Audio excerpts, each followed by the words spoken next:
Hello and welcome to another video. It's that time of year.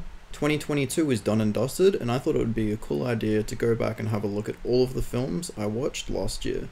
So starting off with my 2022 Letterboxd summary, as you can see here it says I've logged 189 films. That's actually 180 feature films. The other 9 either consist of shorts, TV shows, or anything that isn't feature length. So at the beginning of last year I set myself a goal of how many movies I wanted to watch for the first time. Originally that number was 150, however around halfway through the year I realized that I was exceeding my expectations and bumped it up to 180. Which I ended up meeting exactly. And my hours watched was 387, which is actually quite interesting. Scrolling down, we have my most watched actor being Hugh Jackman, which is super interesting, obviously boosted by watching all of the X-Men films. And my most watched director was Steven Spielberg, which is honestly pretty surprising. I don't really remember watching too many of his movies this year, but alas, here we are. And having a look at my highly rated 2022 films, so these are movies that came out last year in 2022, nothing got above 4 stars for me. I think there's definitely quite a few more films that I rated 4 stars that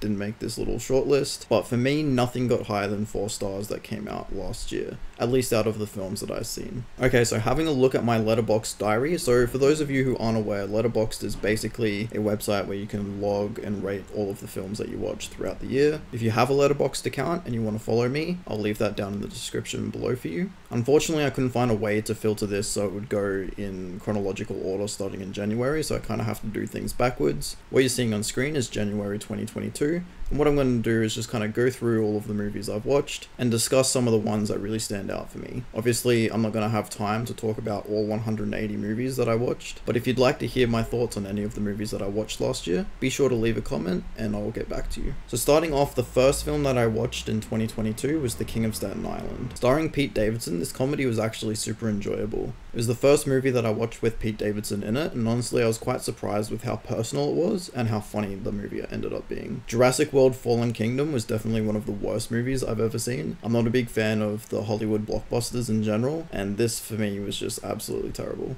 Portrait of a Lady on Fire was a real standout for me. I found it incredibly beautiful. Like, the cinematography in this film is just incredible, and I highly recommend checking it out if you're a cinephile like myself. Roma was another one of my favorite films that I watched last year. It's just an incredible slice of life story that just felt so incredibly immersive and realistic. I really cared about the characters in this one, and it's just incredibly well made. What's Eating Gilbert Grape was another really interesting movie. It's super cool to see how Leonardo DiCaprio began his career, and honestly he gives like a terrific performance in this one. Boyhood was a movie that had been on my watch list for like a really long time, almost since it came out, and I finally got around to watching it, and it was just okay. Like, it was a really cool concept to see a film starring one actor shot over such a long period of time. I really enjoyed that creative aspect of the film, and it was well made, but it didn't quite stand out to me as much as I hoped it would. Detachment was another one of my favorite films that I watched last year, starring Adrien Brody as a substitute teacher for a really bad high school in America. This movie was super engaging. Like, it's really underrated, and if you haven't seen this one, highly recommend checking it out. Dog Day Afternoon was another incredible film that I watched, obviously starring Al Pacino. It's an absolute classic, and I was really surprised to see like just how well this film has aged. It's incredibly engaging and well made, and honestly it was such an enjoyable film. Coming towards the end of January, the first documentary that I watched last year was Dear Zachary, A Letter to a Son about his father. Honestly, the less said about this documentary the better. Just go and watch it. If you like documentaries, it's really good and definitely worth your time. And as you can see, it was the highest rated thing I had seen so far. Moving into February, The Orphanage was another standout that I watched last year. I believe it's a Spanish film. I might be wrong on that country, but I'm pretty sure it's Spanish. It's a really well made horror film that doesn't really adhere to your generic like jump scares and things like that. Just a super creepy atmosphere and really engaging story, coupled with a really awesome ending. The last film I watched in February was Old, and honestly one of the worst written films I think I've ever seen. It was still kind of enjoyable to watch to a degree. One of those movies where you just kind of turn your brain off and accept it for what it is. But my god, some of the performances and the dialogue in this film, absolutely terrible. I rounded out February with Joint Security Area, one of Park Chan-wook's first films. Park Chan-wook is honestly one of my favorite directors of all time. This is a Korean film, and if you haven't seen it, I highly recommend checking it out. There's one glaring aspect that I have a problem with, and that's the performance of one of the female characters. It's honestly so bad that it drags drags down the film from being like more of a 4.5 out of 10 just because of her performance. Other than that though, it's just an incredibly creative and unique story idea. It's such an interesting exploration of the conflict between North and South Korea, and I highly recommend anyone checking this one out. Moving into March, the first film that I watched was Last Night in Soho, and honestly I went into this one with high expectations. A lot of people raved about how good this movie was, but honestly when I checked it out, it was pretty terrible. I found it to be super generic and really predictable, and I just wasn't engaged with what was going on at all. Like such a disappointing film for me. I had high expectations and it was a big letdown. Steve Jobs on the other hand was honestly really solid. Great writing, great performances, and it was a really solid biography. I made a concerted effort to try and get through some Kubrick films last year. Didn't end up happening, but the first one that I watched was Spartacus. It's certainly a classic and a lot of aspects hold up really well, as is the case with most of Kubrick's films, but for me it didn't really blow me away. The Batman, I believe, was the first film that I watched in theaters last year. A lot of people really hyped this one up, and it is a good film, but I don't think it's incredible. For me, I really enjoyed the new approach to Batman. I always thought that having him play a more depressed and reserved kind of character fits him much better than the playboy that we've seen so often in other adaptations. Robert Pattinson's really great. One aspect that I didn't like though was just how poorly Bruce Wayne's character treats Alfred throughout the film. The action's sick, the cinematography is really good, and the sound design is fucking incredible. Really enjoyed it overall. The Guilty starring Jake Gyllenhaal was honestly terrible. It's a remake of, I believe, a Danish film, and I'd watched the Danish film I think like a year prior, and it's so incredibly good. One of the best films I've ever seen. It's basically all set in one location. It's got a really tight script, incredible performances, excellent characterization. This American remake takes all of that, makes it worse, and provides literally no improvements to the original film. I have no idea why this one was made, and honestly Jake Gyllenhaal's performance really annoyed me. It's such a stark contrast to the really interesting and cool character in the original. Jake just basically plays like an angry child, and it made his character just super unlikable. There's nothing else really worth mentioning at the end of March, so we'll head over to April, where we have the second film that I watched in cinemas, X. Now my favorite music artist, Kid Cudi, was actually in this one, and he's honestly really solid. Like, the horror genre has been done so many times that it's really hard to get originality out of it, but I thought X did a really good job at bringing some original elements and story ideas into this oversaturated genre, and honestly it's a super enjoyable film. We Need to Talk About Kevin was also one of the best films I watched last year. I really like how it explores the fact of like there being something wrong with your kid. I find that aspect to be super interesting because like as a parent you kind of have this special connection with your children, right, where you will basically love them no matter what. But what happens when there's something wrong with your child? That's what We Need to Talk About Kevin explores. The way it's filmed and directed is super interesting. The performances are all really solid, and that shocking climax at the end is honestly terrific. The Florida Project was arguably the best film that I watched last year, starring Willem Dafoe and then a bunch of non-actors. This slice of life film was absolutely incredible. The only bad thing I can say about it is the ending didn't quite land for me. It's quite a common complaint with the film, but up until that point, this film is a masterpiece. Big Time Adolescence was another Pete Davidson film that I watched last year, and like The King of Staten Island, it's honestly really solid. The final shot of the film is really what elevated it for me. You can see that it was made with a lot of care and a lot of thought, and Pete Davidson, although he's just playing himself, gives another really good performance. Philadelphia was another movie that had been on my watch list for quite some time, starring Tom Hanks. I finally got around to watching it, and it was good. I think it was a really important film for the time, and it might not have aged incredibly well, but it's still a really enjoyable story, and Tom Hanks is really terrific in it. Coming towards the end of April, we see that I started the X-Men series. Now, I'm not a big fan of superhero movies. Marvel, DC, it doesn't really matter. I'm not a fan of these high-budget blockbusters based off comic books. There are a few exceptions, of course, but in general, they're just not my thing. So I have no nostalgia or no attachment to the X-Men franchise. I was purely watching this because there were two movies in the series that I wanted to watch, and that was X-Men First Class and Logan. But I wasn't just going to watch those movies without the context of the rest of the series, so I decided to jump in and watch the entire X-Men series, starting with the original X-Men. Look, honestly, I didn't enjoy any of the X-Men films, including Logan and First Class. There were certain aspects that I really liked, and then there are other aspects that just dragged down the film a lot for me. Hugh Jackman's performance throughout is honestly pretty solid. Like, I think he's the perfect Wolverine. But outside of that, like, I probably wasted my time watching all of these films, to be honest. Spliced in between the X-Men films was a few films worth mentioning, starting with The Host. Directed by Bong Joon-ho, same director of Parasite. I was really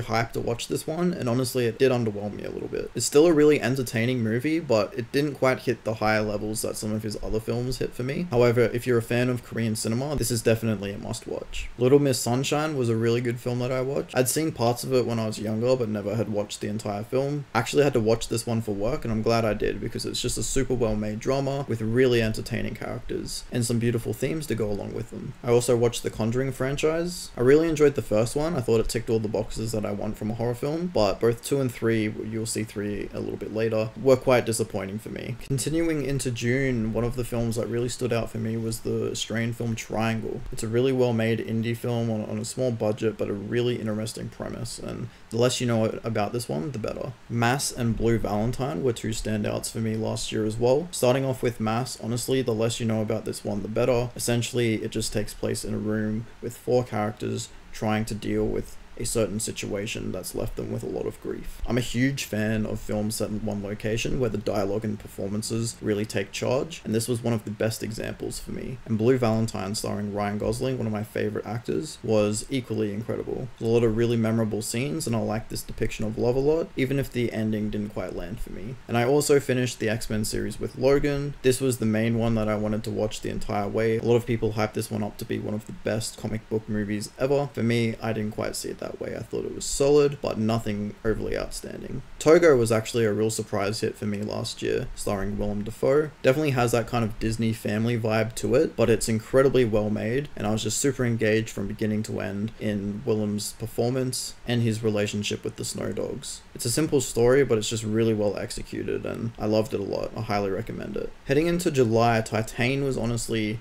one of the weirdest films that I watched last year. There were certainly aspects to this film that I really liked, but overall it was too much for me.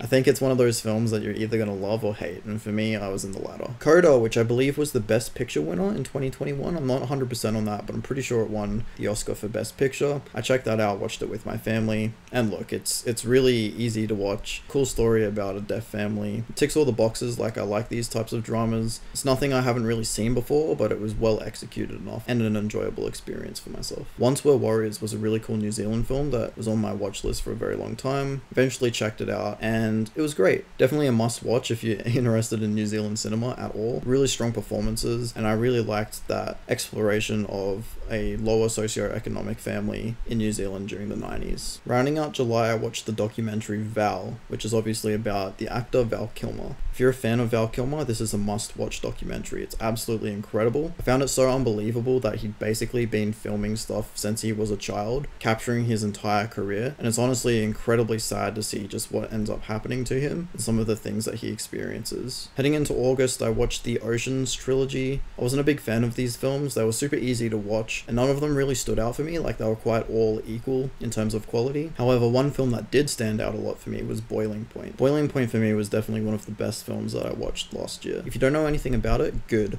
Watch it right away, because it's such an incredible experience. If you like movies, you need to watch this film. Essentially, it's set in a restaurant on the busiest night of the year, and the gimmick here is the film is shot in one shot. No, not one shot where they hide cuts. One take. The entire film, 90 plus minutes, one take. I wasn't aware of this when I was watching it the first time, and I remember being like 10 minutes in, I'm like, wait, has there been a single cut yet? And I was really paying attention from that point on, and I thought there might have been 1 or 2 instances where they maybe hit a cut, but it didn't look obvious at all. But after finishing the film, I found out that no, they didn't hide any cuts whatsoever. It was a one-take film, and it was absolutely incredible. If you like films that give you that sense of anxiety, like Uncut Gems, for example, you will love this film. It's incredibly immersive. I love films that are shot handheld and leave the camera rolling, and this one left the camera rolling for over 90 minutes. Incredibly engaging, and one of the most enjoyable technical feats of filmmaking I've seen in a very long time. The Northman was another 2022 film that I really enjoyed last year. I wasn't a big fan of The Lighthouse, however I did really like The Witch, and The Northman definitely, I think, leans into The Witch style a bit more than The Lighthouse. Definitely has some surreal elements to it, and I do enjoy that it's basically like a retelling of a myth. It's beautifully shot, like one of the most technically impressive films from a cinematography point of view. I really enjoyed Skarsgård's performance as well, but this film's more about the experience rather than the actual story in itself, and definitely worth checking out if you like this type of film. Heading into September, we can see that it was one of the lowest months in terms of films that I watched. The Green Knight was a film that was recommended to me quite heavily from a couple of friends. I ended up checking it out and just didn't enjoy it at all. I do like that there's quite a bit to ponder throughout, and it is a very interesting film, I will give it that. But in terms of engagement and enjoyment, this film just didn't deliver for me. One film that did deliver though was Prey, a reboot of the old Predator franchise. This film just ticked all the boxes of what it needed to do. It's not outstanding, like there's definitely flaws to it, but I just enjoyed the experience overall. Like it's well shot and it does what it needs to do with some interesting characters. I like the unique spin on the franchise, kind of going back in time with this really cool setting, and I think it delivers what a lot of fans really want out of a franchise like this. Continuing with September, Fresh was honestly one of the most enjoyable movie experiences I had last year. I really liked the premise a lot and just the way it's executed. Like I believe the title sequence doesn't happen until super late into the film, and I haven't really seen that before. I really enjoyed that. However, one thing that I didn't like was it started to throw in some comedic elements later into the film when they just felt completely out of place. And for me, that really ruined the immersion. I'm not a fan of that type of comedy, like the Marvel films do it a lot. They'll have one-liners and bad jokes in tense situations. And for me, that's a big problem I have with a lot of movies. And it was super disappointing to see a really cool and interesting film like that integrate these lackluster attempts of comedy into a serious situation towards the end. And besides that though, the film was incredible. I also watched the Uncharted movie, and look, the less said about that the better. Absolutely terrible. Bullet Train was another movie that I watched in cinemas last year. I'm a huge fan of Brad Pitt, and the premise of this seemed really cool. It's just a fun action film where you kind of turn your brain off. I really love how often they use like Chekhov guns, where they set up stuff and then pay it off later. The characters were all entertaining, but for me, this is just such an unrealistic film that you need to kind of just go along for the ride. It's enjoyable, but there's nothing overly amazing about it at all. The Killing of a Sacred Deer was another really cool film that I watched last year. I still don't know whether I liked it or not. It's just fucking incredibly weird. Like the way the characters talk to each other, so weird. I recommend checking this one out purely because it's just so unlike anything else you'll see. Swimming with Sharks was another film that had been on my watch list for just an incredibly long time, and I finally got around to watching it last year. Starring Kevin Spacey, I found a lot of the elements to this film to be really cool, such as exploring what it's like to have an abusive boss, a little bit better than say films like Horrible Bosses. Some really great performances here, and I really liked how they kind of try to justify Kevin Spacey's character and motivations, and the ending for me is super sick. I really liked this one. Elvis was one of the least enjoyable films that I watched last year. Generally when I watch movies, I'll like to watch them in one sitting. I don't like breaking up that experience at all. However, with Elvis, it actually took me 3 attempts to finish the film, and I was watching it with my mum, which made it even worse. I really hated Baz Luhrmann's style in this one. Tom Hanks's performance is absolutely terrible, and the film is just not engaging. Like there's not a single part of this film where I was at the edge of my seat or wanted to know what happened next. I just didn't care about the entire experience. And the fact that a lot of people really hyped this film up to be really spectacular blows my mind. It's terribly made. Bodies was another film that I watched in cinemas, and honestly, I don't know how I feel about this one. Like Bullet Train, it's just one of those films where you turn your brain off and take it for what it is. I called the end twist immediately. I remember whispering to my friend like, oh, this is what's gonna happen, and then throughout the entire film, the way it unfolded, I just knew I was correct, and then when it actually happened, I felt kind of vindicated, and it's just kind of an enjoyable experience if you like that type of film. Intergalactic was something that I was really anticipating throughout the entire year, and when it finally came out, I was not disappointed. Originally, I thought this was going to be a TV series, however, they recut it into a Netflix special, so it's essentially a TV series cut into a feature-length film. And yeah, being a big Kid Cudi fan, I really enjoyed this one. The music was fantastic, and the story was super solid. Nothing's going to really blow you away, and if you want to hear my thoughts in a bit more depth, be sure to check out my review, which I'll link in the description below for you. Enter the Void was also one of my favorite experiences of last year. Having seen Gaspar Noé's acclaimed film Irreversible, I was really excited to check this one out. I'd heard a fair bit about it from a friend, and yeah, it's definitely a Gaspar Noé film. I still don't know whether I like it, but there's so much going on here and it's incredibly engaging. Definitely has its flaws for me, but there's so many memorable sequences that I will just simply never forget from this film. Red Rocket was another one of my favorite experiences last year. It's a really well made drama with a unique character, and I enjoyed the slice of life aspect. I believe it's the same director as the Florida Project, and yeah, this film was just super solid. Really great performances, and I liked everything that was going on here.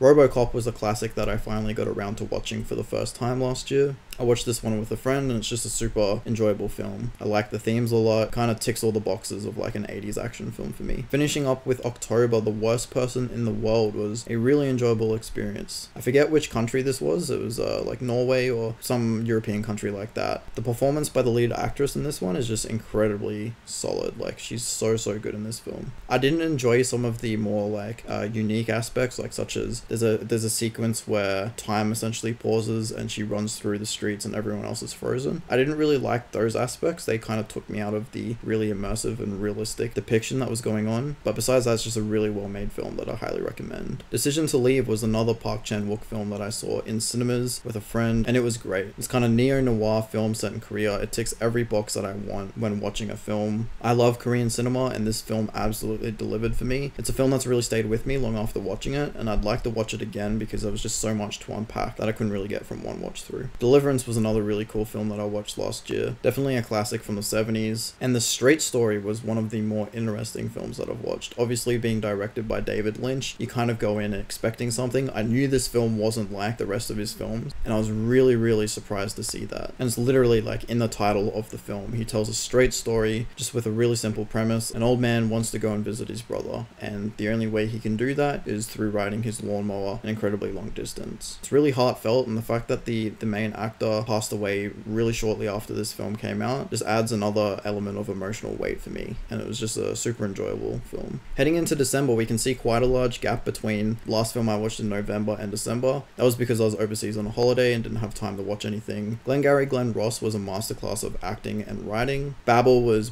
definitely a film that really appealed to me. I really enjoyed all of the different stories going on here, and I'm a big fan of this type of film. Mean Girls was a film that I'd never seen before, and I watched this one, and honestly, it's pretty good. Like, I really enjoyed the comedic aspects of this and the way it explores stereotypes. Everything Everywhere All at Once was probably the most hyped film that came out last year, and it was really good. It didn't quite land for me in terms of being like this 10 out of 10 masterpiece. I definitely respect it for its creativity, but I do think it's definitely a bit overrated. Like, people are saying that this film changed their lives and is the best film ever made. I personally wouldn't go that far. It didn't really connect that hard with me, but for a film shot on a really low budget, it's incredibly creative, incredibly original, and you can just tell that an insane amount of passion went into this, and overall it is an enjoyable experience, even if I don't agree that it's this 10 out of 10 masterpiece like everyone else. Eraserhead was probably my least enjoyable film experience for the entire year. I definitely respect David Lynch as his kind of auteur as his time, and it was interesting to see what was, I believe, his first feature film. But in terms of enjoyment factor, like, I'm someone who can appreciate art,